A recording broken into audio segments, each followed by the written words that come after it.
bakegintzan esaten dugun bezala, bakearen hizkuntza da.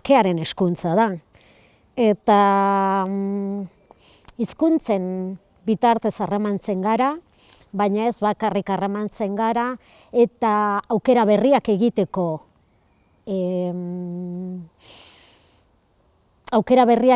aukerak, valga la redundancia esaten den bezala, daukagu esate baterako bakegintzatik eta beste arlo sozialetik pentsatzen dugunien mundu aldatu behar da. Baina bai pentsatu aldegu edo esan aldegu mundua eraldatu alda. Eta eraldatu diosunien, eraldatu beste esangura bat du.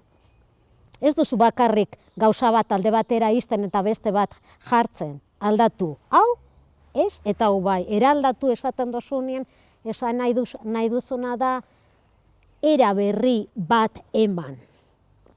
Eta hor sormena sartzen da, eta hizkuntzak ematen dizun aukerak mundua irudikatzeko, edo erlazioak bebai mantentzeko itzela da. Beste hizkuntz batzuk daukaten zeregina bezala.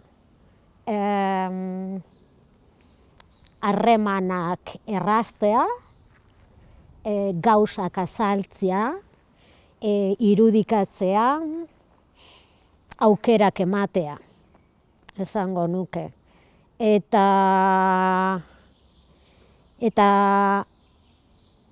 gorputzetik dabizen hitzei, dantzan dabizen hitzei, lekua eman. Eta lekua esaten dugunien da esan, entzun, eta esan eta entzunen arteko harremanetan harremanak zaindu.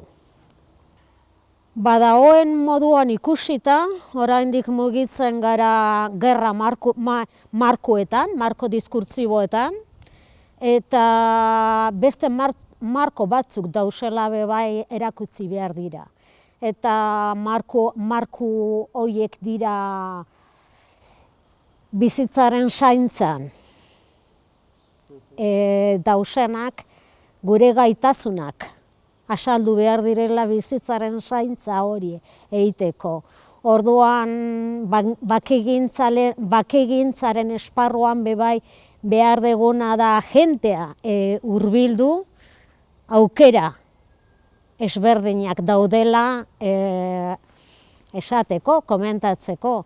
Eta orduan bakea bide baketsuaz eta zaintza bide baketsuaz egin aldela komentatzeko, aztertzeko, ikusteko eta jakiteko.